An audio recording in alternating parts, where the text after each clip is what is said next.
الحمد لله نحمده ونستعينه ونستغفره ونؤمن به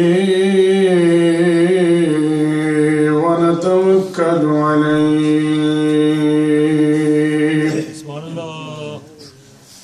ونعوذ بالله من شرور أنفسنا ومن سيئات أعمالنا من يهده الله فلا مضل له ومن يضلله فلا هادي له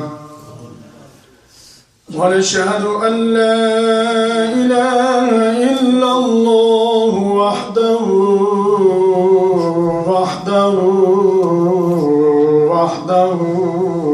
لا شريك له ونشهد أن محمدا عبده ورسوله قال الله تبارك وتعالى في القرآن المجيد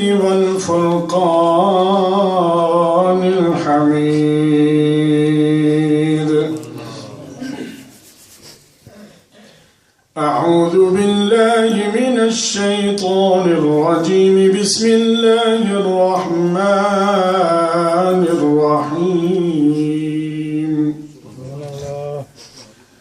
لقد من الله على المؤمنين إذ بعث فيهم رسولا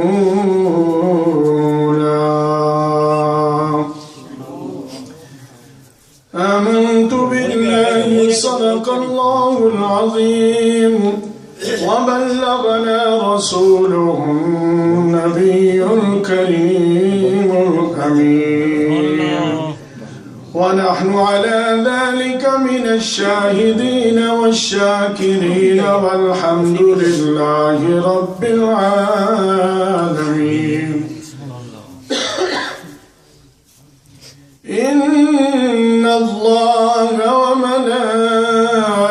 وملائكته يصلون على النبي يا أيها الذين آمنوا صلوا عليه وسلموا تسليما اللهم صل على سيدنا مولانا محمد وعلى آل سيدنا مولانا محمد وصحبه سيدنا مولانا محمد وبارك وسلم عليه تمام حضرات مل کر درود پاک پڑھیے الصلاۃ والسلام علیک یا سیدی یا رسول اللہ وعلى آلك واصحابك يا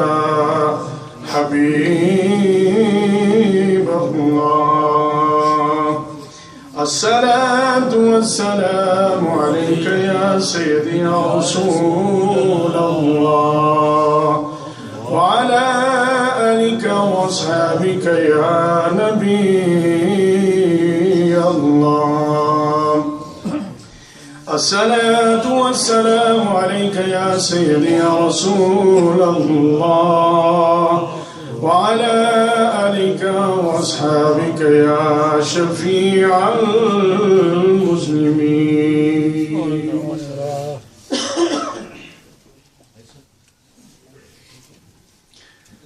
آج میلاد النبی ہے کیا سہانا نور ہے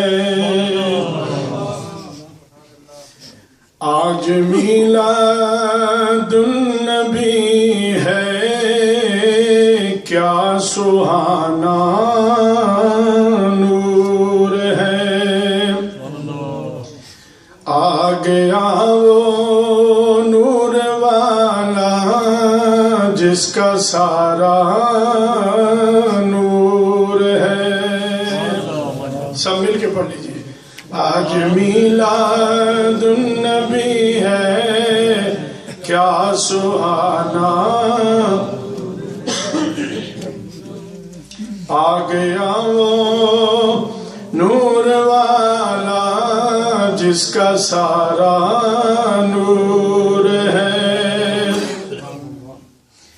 نور گھر میں نور باہر، کوچا کوچا نور ہے، نور گھر میں نور باہر، کوچا کوچا نور ہے، بلکہ یوں کہیے کہ سب دنیا کی دنیا نور ہے۔ آج میلاد النبی ہے کیا سہانا نور ہے، آ گیا وہ نور والا جس کا سارا نور۔ نہایت ہی واجب الاحترام معزز خواتین و حضرات، اللہ تبارک و تعالیٰ کا لاکھ لاکھ شکر ہے، اور درود و سلام لامحدود نبی آخر الزمان حضرت محمد مصطفیٰ صلی اللہ علیہ وسلم کی بارگاہ میں حمد و ثنا کے بعد نہایت ہی واجب الاحترام معزز سامعین کرام، جو آیہ کریمہ میں نے آپ حضرات کے سامنے پڑھی، بڑی مشہور و معروف آیہ کریمہ ہے، اسی کے تحت گزشتہ جمعۃ المبارک پر میں نے عرض کیا تھا، اور آج بھی اسی آیہ کریمہ کو عنوان گفتگو بنایا ہے۔ اللہ تبارک و تعالی جل وعلا کی بارگاہ میں دعا ہے کہ اللہ رب العزت مجھے حق سچ بیان کرنے کی توفیق عطا فرمائے، اسے سن کر ہم سب کو اس پہ عمل کرنے کی توفیق عطا فرمائے، عمل کرنے کے بعد اس پر استقامت عطا فرمائے۔ حضرات محترم، میں لمبی چوڑی تمہید کے بغیر اپنی گفتگو کا آغاز کروں گا، چونکہ وقت بہت قلیل ہے۔ قرآن مجید فرقان حمید میں اللہ تبارک و تعالی جل وعلا کا ارشاد پاک ہو رہا ہے، لَقَدْ مَنَّ اللَّهُ عَلَى الْمُؤْمِنِينَ إِذْ بَعَثَ فِيهِمْ رَسُولًا۔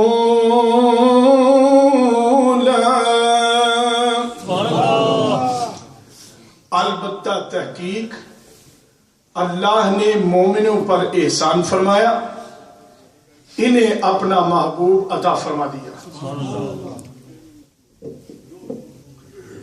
اس آیہ کریمہ میں واضح طور پر اللہ تبارک و تعالیٰ نے ارشاد فرما دیا کہ اللہ نے احسان مومنوں پر فرمایا ہے۔ کون سا احسان؟ کیونکہ عام بات پر احسان نہیں جتایا جاتا، اسی بات پر احسان جتایا جاتا ہے جو بہت بڑی بات ہو۔ تو اللہ تبارک و تعالیٰ نے ہمیں انسان بنایا، اشرف المخلوقات میں پیدا فرمایا۔ اللہ نے یہ نہیں فرمایا کہ میں نے تم پر احسان کر دیا، تمہیں انسان بنایا ہے، اشرف المخلوقات میں تمہیں پیدا فرمایا، میں نے تم پر احسان کر دیا ہے، نہیں۔ حالانکہ یہ بھی کوئی چھوٹی نعمت نہیں ہے کہ اللہ تعالیٰ نے ہمیں انسان بنایا، تمام مخلوقات سے افضل مخلوق میں پیدا فرمایا۔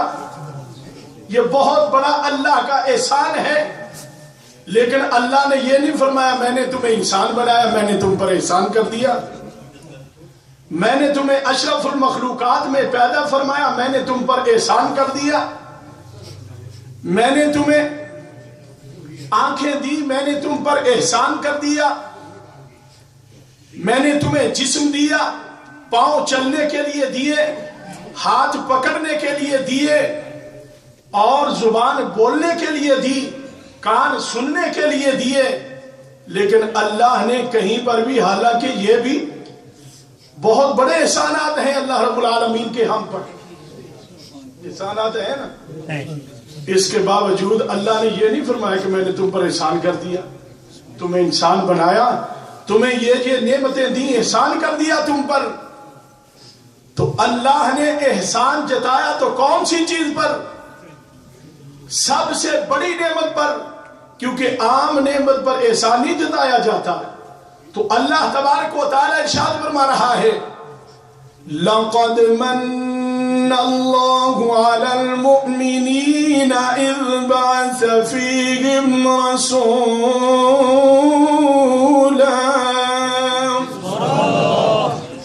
البتہ تحقیق اللہ نے مومنوں پر احسان فرمایا کہ انہیں اپنا محبوب عطا فرما دیا. کن پر احسان فرمایا؟ مومنوں پر. اب میں مثال دینے لگا ہوں. مثال سمجھنے سمجھانے کے لیے ہوتی ہے. کسی کے گھر میں بیٹا پیدا ہو تو کوئی جا کر ان کے ساتھ والے گھر والوں کو کہے جی ہمیں مٹھائی کھلائیں، تو وہ کہیں گے جناب جن کے گھر بیٹا پیدا ہوئے ان سے کھائیں، ہمیں کیا، ہمارا کیا تعلق ہے بھائی، ہم آپ کو مٹھائی کسی صاحب میں کھلائیں. جن کے گھر بیٹا پیدا ہوا ہے ان کے گھر جاؤ، ان سے مٹھائی کھاؤ، تو مٹھائی تو وہی کھلائیں گے نا، کیونکہ خوشی جو ان کے گھر میں آئی ہے. جن کے گھر میں خوشی آئی مٹھائی وہی کھلائیں گے. تو جن پر اللہ نے احسان کیا خوشیاں وہی بنائیں گے. تو اللہ نے مومنین پر احسان کیا ہے. اب آپ خود دیکھ لیں جن کے گھروں میں، آپ دیکھیے مختلف سٹریٹوں پہ چلے جائیں، الحمدللہ مسلمانوں کے گھروں میں دور سے نالین مصطفیٰ صلی اللہ علیہ وسلم کے نقش لگے ہوئے. آج کل بڑے بڑے خوبصورت بنے ہوئے، لائٹنگ لگی ہوئی، مختلف رنگوں کے اندر بڑے خوبصورت سجے ہوئے کلرز کے اندر یہ نالین پاک کا نقش لگا ہوا ہے. دور سے پتہ چلتا ہے یہ یقیناً ان پر احسان ہوا ہے. اس کا مطلب کوئی یہ نہ سمجھے کہ جس نے نالین پاک نہیں لگائی اس کے اوپر احسان نہیں ہوا. چہرے دیکھ لیں، یقین جانے کہ ربیع الاول شریف کے مہینے میں چہرے دیکھ لیں، چہرے خود آپ کو بتائیں گے کہ ہم پر احسان ہوا ہے. جن کے چہرے خوش ہوں، خوشی سے چمک رہے ہوں، اور ان کے چہرے ہی بتاتے ہیں. اور اس کے ساتھ ہی ساتھ جو سچے عاشق رسول ہیں ان کے چہرے بتاتے ہیں یہ حضور کے عاشق ہیں، تو ان کے چہرے بتاتے ہیں. آپ گلیوں میں، سٹریٹوں میں، روڈوں پر چلے جائیں، جھنڈیاں لگی ہوئی ہیں. کہتے ہیں جی یہ جھنڈیاں کیوں لگائی ہیں؟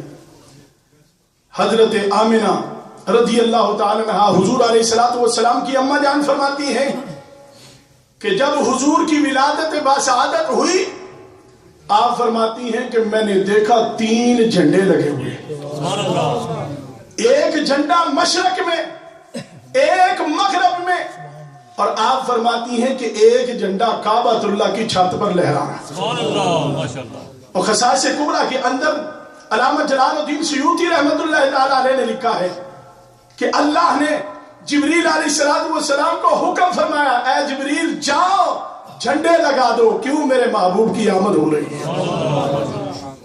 تو حضور کی ولادت باسعادت پر اللہ نے جھنڈے لگوائے، جبریل نے جھنڈے لگائے. حضرت آمنہ خود فرما رہی ہے، حضور کی اماں جان فرما رہی ہے کہ میں نے خود اپنی آنکھوں سے جھنڈے دیکھے.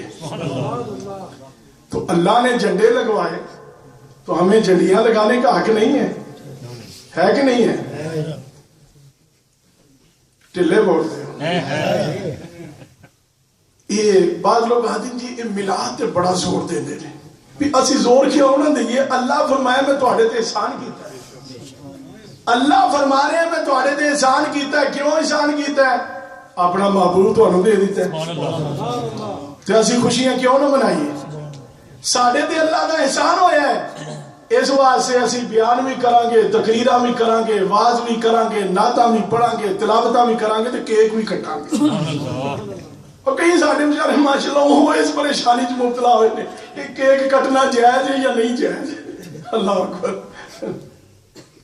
اپنے یہ میری بات غور سے سنیے، اپنے گھر بچہ پیدا ہوئے تے جناب سویرے سویرے خوشی خوشی جاندے نے مٹھائی دکان، چنگی مٹھائی دکان تے جا رہا ہے، اچھا اتوں جناب مٹھائی دی ٹوکری لے کے آندے نے، ڈبا لے کے آندے نے، جناب مٹھائی وانڈ رہے ہیں، جی تسی مٹھائی کیوں وانڈ رہے جی؟ ساڈے گھر خوشی اللہ نے عطا فرمائی، بیٹا پیدا ہوا ہے خوشی منا رہے ہیں، اس واسطے اسی یہ مٹھائی پہ تقسیم کر رہے ہیں۔ تسی جی کیک ہی کیوں پہ کٹ دے ہو؟ ساڈے بچے دی برتھ ڈے ہے جی، اسی تاں پہ کیک کٹنے ہیں، اور بچے دی برتھ ڈے ہوئے تو کیک کٹنا جائز ہے؟ حضور دی برتھ ڈے تو تمہیں نجائز نظر آتا ہے؟ یا مطلب طرح طرح دیا گلاں؟ یہ میرے خیال سوچ دا فرق ہے، اللہ ایسے لوگوں کو ہدایت عطا فرمائے۔ اور بعض ساڈے اپنے آپ کو سننی بھی کہندے نے، وہ بھی پوچھتے پھرتے ہیں کہ یہ کیک کٹنا جائز ہے؟ اس دفعہ تو حد ہو گئی۔ غور سے میری بات سنیے، آپ نے کلپ ضرور دیکھے ہوں گے، پاکستان کے اندر کئی علاقوں کے اندر کیک تو کئی سال سے کاٹے جا رہے ہیں نا، کئی ٹن کے کیک بنوا کر، جو حضور کے عاشقوں کی بات دیکھیے وہ کس طرح حضور کے میلاد پر خرچ کرتے ہیں۔ اور اس دفعہ ہو سکتا ہے پہلے بھی ہوئے ہوں گے، لیکن میں نے تو اس دفعہ وہ کلپ دیکھے ہیں کہ اونٹ قربان کر کے حضور کے میلاد پر غریبوں میں تقسیم کیا گیا گوشت، سب مل کے کہتے ہیں سبحان اللہ۔ اونٹوں کی قربانی دے کر ان کو ذبح کر کے ان کا گوشت غریبوں مسکینوں میں تقسیم کیا گیا۔ یہ باتیں عاشقوں کی باتیں، جو نبی کے عاشق ہیں وہ یہ تھوڑا پوچھتے ہیں جی کیک کٹنا جائز ہے یا نہیں جائز ہے، کیونکہ کیک بھی کون سی ایسی بات ہے؟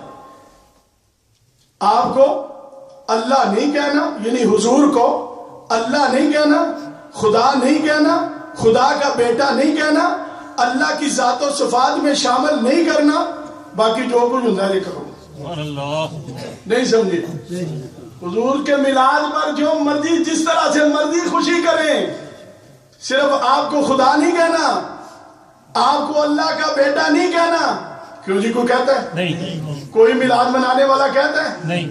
بلکہ ہم تو میلاد منا کر بتا رہے ہیں حضور پیدا ہوئے ہیں، اور جو پیدا ہو وہ خدا نہیں ہو سکتا، وہ اللہ کا بندہ ہے، اللہ کا رسول ہے۔ تو اس لیے ان باتوں میں نہ جایا کریں۔ کیوں کہہ رہے جی اب یہ اونٹ ذبح کر کے لوگوں نے تقسیم کیا ہے، جی گوشت تقسیم کیا ہے، یہ پہلو اس طرح نہیں سی ہوتا، ہوں لگ پہ ہوں کو بندہ پوچھے جی یہ اونٹ ذبح کر کے تے گوشت تقسیم کرنا کیا جائز ہے کہ نجائز ہے؟ یہ تے آج اور ویسے بھی خوشی جو ہوتی ہے نا، یہ اس کا طریقہ پوچھنے کی ضرورت نہیں ہوتی۔ اور یہاں پر بھی اللہ نے یہ نہیں بتایا کہ ایک آیت کریمہ میں قُلْ بِفَضْلِ اللَّهِ وَبِرَحْمَتِهِ فَبِذَلِكَ فَلْيَفْرَحُوا، اے محبوب ان سے فرما دیجئے کہ جب اللہ کا فضل اور اس کی رحمت ملے تو فَلْيَفْرَحُوا، خوب خوشیاں مناؤ، خوب خوشیاں مناؤ۔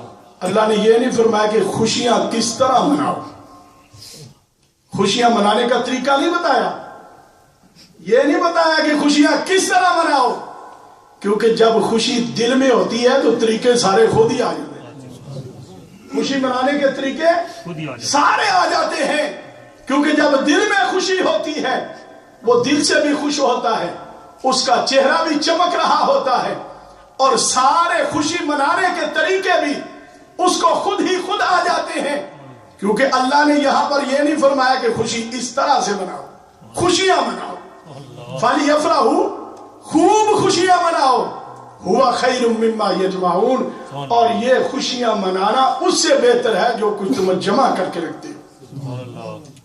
تو الحمدللہ آپ پوری کمیونٹی نے یہ ثابت کر دیا، اس آیت کریمہ کے تحت ہم حضور کی آمد پر خوشیاں منا رہے ہیں اور خرچ بھی کر رہے ہیں، دل کھول کر خرچ کر رہے ہیں۔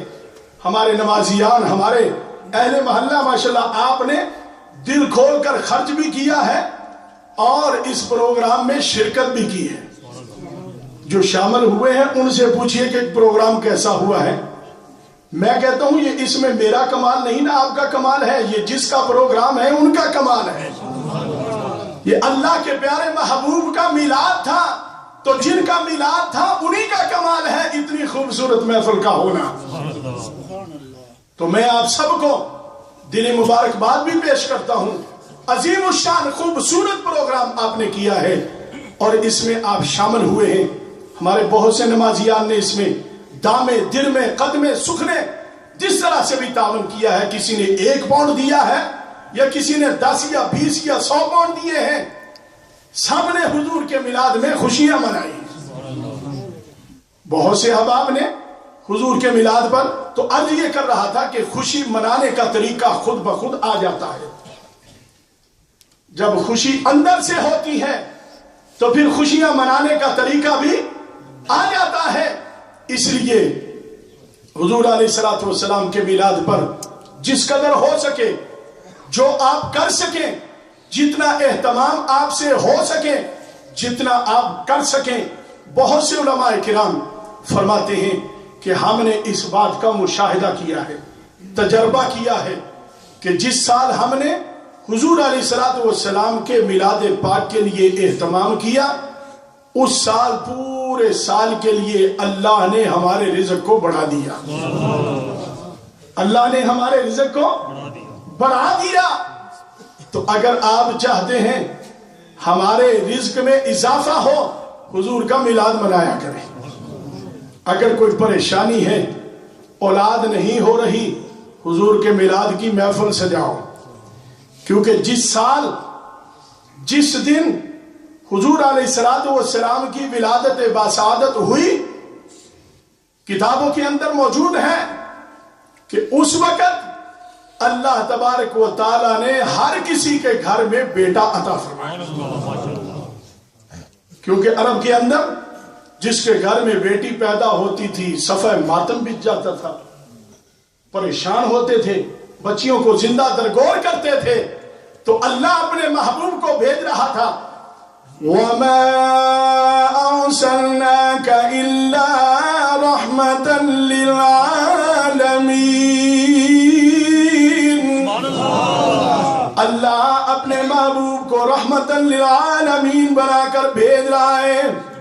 تو پھر یہ کیسے ہو سکتا ہے کہ کوئی زندہ بچیوں کو درگور کرے, بچیوں کو قتل کرے یا وہ پریشان ہو؟ اس لیے اللہ تبارک و تعالیٰ نے سب کے گھروں میں بیٹے عطا فرمائے.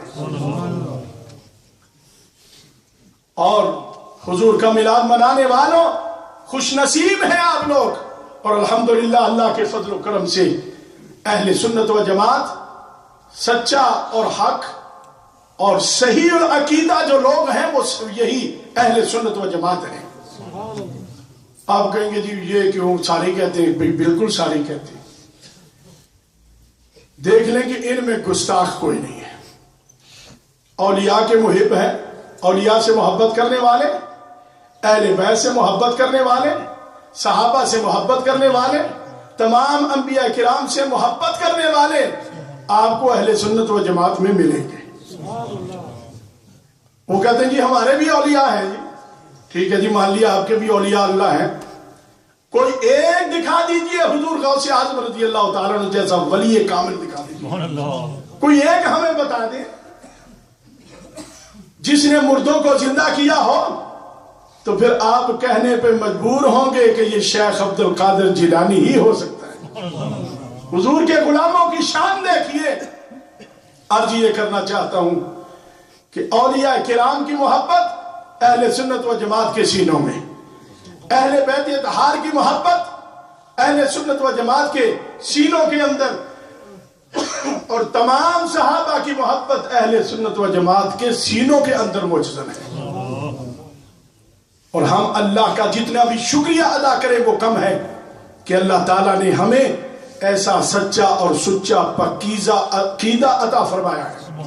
اللہ ہمیں اسی عقیدے پر قائم رکھے, اسی عقیدے پر ہمیں موت آئے, اسی عقیدے پر اللہ ہمیں سلامت رکھے, اور اسی وقت ہمیں موت آئے, خاتمہ بالایمان ہو جائے. تو جو حضور کی محبت میں گیا, صحابہ کی محبت میں گیا, اہل بیت اطہار کی محبت میں گیا, اولیاء کرام کی محبت سینے میں لے کر گیا, وہ دونوں جہانوں میں کامیاب ہوگا. اللہ تعالیٰ کی بارگاہ میں دعا ہے اللہ ہم سب کی حاضری کو قبول فرمائے. آمین. وآخر دعوانا الحمدللہ رب العالمین. جن حضرات نے سنت فرمانی ہے سنت فرمانی ہے.